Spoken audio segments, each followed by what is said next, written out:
ఎంతో మంది టీడీడీ చైర్మన్లు చేశారు. ఈ 5 ఏళ్ళు ఉన్న పరిపాలన ఇంతకుముందు మనం ఎప్పుడు చూడలే.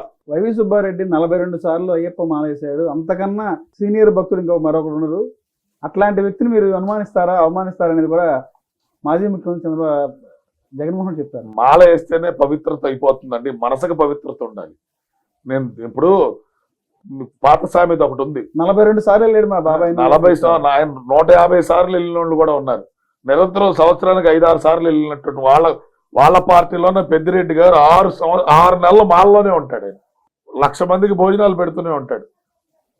ఏమండి, చిత్తం శివుడి మీద భక్తి చెప్పుల మీద ఉన్నట్టు మాలలు వేస్తే సరిపోతుందా అండి? మాల వేస్తే సరిపోదుగా, మేలు కూడా చెయ్యాలి. సుబ్బారెడ్డి గారి కొడుకు భయంకరమైన అరాచకాలు జరిగినాయి. అక్కడ టికెట్లు అమ్ముకున్నారు, తిరుమలలో టికెట్లు అమ్ముకున్నారు, అభిషేకాలు అమ్ముకున్నారు. శ్రీవాణి పథకం కింద ఎన్ని వేల కోట్లు వచ్చినాయో ఇంతవరకు చెప్పలేదు. ఆ డబ్బు దేనికి ఉపయోగించారో తెలియదు.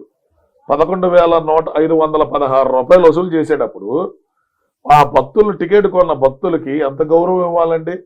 తోసేసి వాళ్ళని 11 గంటలకు పెట్టి ఆ 11 గంటలలో కూడా వచ్చిన వాళ్ళందరినీ తోసేసి రకరకాలుగా ఇబ్బంది పెట్టి వాళ్ళకి, ఇంతకుముందు మీరు టీడీడీకి వెళ్తే తిరుమలలో లైన్లో ఉన్న భక్తులకి పాలు, మజ్జిగ, అలాగే సాంబార్ రైసు, అదే దాన్ని కదమ్మం అంటారు, అలాగే పెరుగన్న, దద్దోజనం, కట్టు పొంగలి, ఇలా రకరకాలుగా టైంలు పెట్టేవాడు.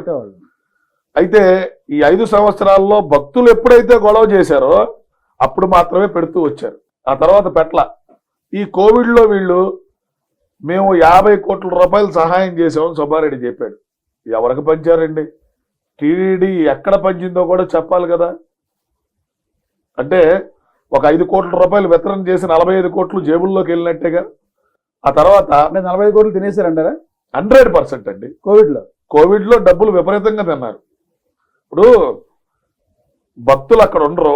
1 సంవత్సర కాలం పాటు దేవాలయాలన్నీ మూతపడ్డాయి. ధూపదీప నైవేద్యాలు పెట్టి అర్చకులు కూడా వచ్చేసేవాళ్ళు.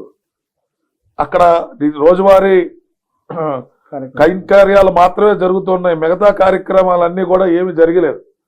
భోజనాలు లేవు, టీడీడీకి ఖర్చు లేదు. ఏదైతే దేవుడికి సంబంధించిన ఖర్చు ఒక్కటే ఉంది. ఆ డబ్బులన్నీ ఏమైపోయినాయండి సంవత్సర కాలం?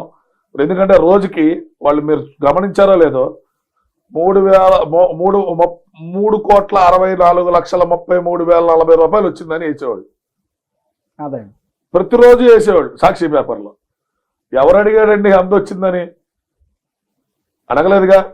వేసే భక్తుడికి తెలిసి ఎంత వేస్తున్నాం అని.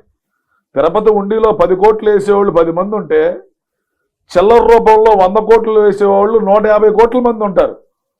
అది మర్చిపోతున్నాం. వాళ్ళు కూడా భక్తులేగా, అవునా కాదా? వాళ్ళకు కూడా సమాంతరంగా ఇవ్వాలిగా. నువ్వు సపరేట్ స్పెసిఫికేషన్ పెట్టినప్పుడు L1, L2, L3 అని దర్శనం ఉండేది.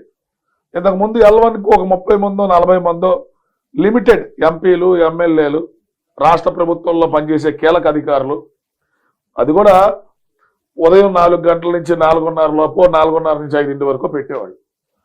అధర్మారెడ్డి వచ్చిన తర్వాత L2, L3 అని, L2లో 10,000, L3లో 5,000, ఇట్లా వాడి ఇష్టంగా వాడికి చేతికి వచ్చిన పనుల్లో చేసి పారేశాడు.